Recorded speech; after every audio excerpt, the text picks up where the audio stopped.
ഈ വീഡിയോയിൽ നമുക്ക് മെനോപോസ് അഥവാ ആർത്തവ വിരാമത്തെക്കുറിച്ച് സംസാരിക്കാം.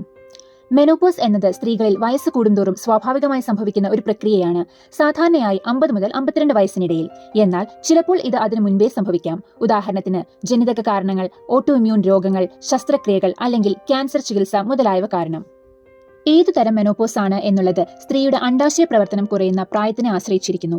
ഇത് 40 വയസ്സിന് മുമ്പേ സംഭവിച്ചാൽ ഇതിനെ പ്രിമച്വർ ഒവേറിയൻ ഇൻസഫിഷ്യൻസി എന്ന് വിളിക്കുന്നു. 40 മുതൽ 45 വയസ്സിനിടയിലാണ് സംഭവിക്കുന്നതെങ്കിൽ ഏർലി മെനോപോസ് എന്നാണ് പറയുന്നത്.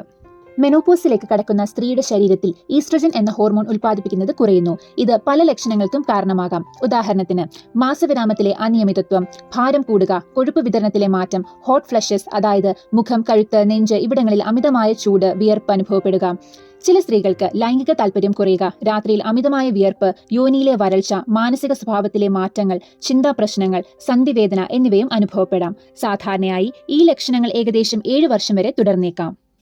ദീർഘകാലത്തിൽ മെറ്റബോളിസത്തിലെ മാറ്റങ്ങൾ, ഹൃദയാരോഗ്യ പ്രശ്നങ്ങൾ, അസ്ഥി ദുർബലത പോലുള്ള പ്രശ്നങ്ങളും ഉണ്ടാകാം. ശസ്ത്രക്രിയയോ മരുന്നുകളോ മൂലമുള്ള മെനോപോസ് ആണെങ്കിൽ ഈസ്ട്രജൻ നില പെട്ടെന്ന് കുറയുന്നതിനാൽ ലക്ഷണങ്ങൾ കൂടുതൽ ഗുരുതരമായും വേഗത്തിൽ പ്രത്യക്ഷപ്പെടാനും സാധ്യതയുണ്ട്. എല്ലാ സ്ത്രീകളിലും എല്ലാ ലക്ഷണങ്ങളും അനുഭവപ്പെടണമെന്നില്ല. അതുകൊണ്ട് വിലയിരുത്തുമ്പോൾ ഇതിനെക്കുറിച്ച് ബോധ്യമുണ്ടാവുക അത്യന്തം പ്രധാനമാണ്.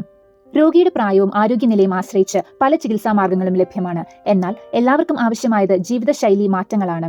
സമതുലിതമായ ഭക്ഷണം, സ്ഥിരമായ വ്യായാമം, പുകവലി നിർത്തൽ, മാനസികാരോഗ്യം പരിപാലിക്കൽ എന്നിവ.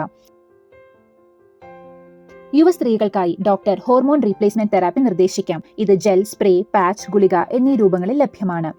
ഗർഭപാത്രം നിലനിൽക്കുന്ന സ്ത്രീകൾക്ക് അതിനെ സംരക്ഷിക്കാൻ മറ്റൊരു മരുന്നും ആവശ്യമായേക്കാം. അതിനെ പ്രൊജസ്ട്രോൺ എന്ന് വിളിക്കപ്പെടുന്നു. പ്രൊജസ്ട്രോൺ പാച്ച്, കോയിൽ, പിൽ എന്നീ രൂപങ്ങളിൽ ലഭ്യമാണ്. മുതിർന്ന സ്ത്രീകളിൽ HRT ലക്ഷണങ്ങൾ കുറയ്ക്കാനും അസ്ഥി ഹൃദയാരോഗ്യം നിലനിർത്താനും സഹായിക്കും. വിവിധ തരത്തിലുള്ള ഓപ്ഷനുകളുണ്ട്. നിങ്ങളുടെ ഡോക്ടർ നിങ്ങൾക്ക് ഏറ്റവും അനുയോജ്യമായതിനെ തിരഞ്ഞെടുക്കുവാൻ സഹായിക്കും. ഹോട്ട് ഫ്ലാഷസ് അഥവാ അമിതമായ ചൂട് നിയന്ത്രിക്കാൻ നോൺ ഹോർമോണൽ മരുന്നുകളും മോയ്സ്ചറൈസറുകളും അതുപോലെ യോനിയിലുള്ള വരൾച്ച കുറയ്ക്കുവാൻ പ്രത്യേക ക്രീമുകളും ഉപയോഗിക്കാം. വിഷണ്ണത, ഊർജ്ജക്കുറവ് അനുഭവപ്പെടുക എന്നത് ദുഃഖം, സമ്മർദ്ദം പോലുള്ള മറ്റു കാരണങ്ങളാലായിരിക്കാം. അതിനാൽ നിങ്ങളുടെ ഡോക്ടറുമായി സംസാരിക്കുക അത്യാവശ്യമാണ്. HRTക്ക് ചില അപകട സാധ്യതകളും ഉണ്ട്. ഉദാഹരണത്തിന് രക്തം എളുപ്പത്തിൽ കട്ടപിടിക്കൽ, ബ്രസ്റ്റ്, യൂട്രസ് ക്യാൻസർ അപകട സാധ്യത എന്നിങ്ങനെ. നിങ്ങളുടെ ആരോഗ്യനിലയും ദേശീയ മാർഗനിർദ്ദേശങ്ങളും പരിഗണിച്ച് ഡോക്ടർ നിങ്ങൾക്ക് HRT ഏറ്റവും അനുയോജ്യമാണോ എന്നത് വിശദീകരിക്കും. മെനോപോസ് സംബന്ധിച്ച് ഡോക്ടറെ കാണുമ്പോൾ അവർ നിങ്ങളുടെ ആവശ്യങ്ങളും ആഗ്രഹങ്ങളും ചോദിച്ചറിയും.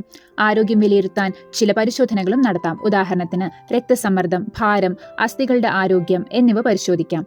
ഭാവിയിൽ ഉണ്ടാകാവുന്ന പ്രശ്നങ്ങൾ തിരിച്ചറിയാനും ഇത് സഹായിക്കും. ഓർക്കുക, മെനോപോസ് നിങ്ങളുടെ ശരീരത്തെയും മനസ്സിനെയും പരിപാലിക്കാനുള്ള ഒരു അവസരമാണ്. നിങ്ങൾക്ക് സംശയങ്ങളോ ആശങ്കകളോ ഉണ്ടെങ്കിൽ ഡോക്ടറുമായി സംസാരിക്കുക. ഈ വിഷയത്തെക്കുറിച്ച് കൂടുതൽ വിവരങ്ങൾ താഴെ കാണുന്ന വെബ്സൈറ്റുകളിൽ ലഭ്യമാണ്. നന്ദി.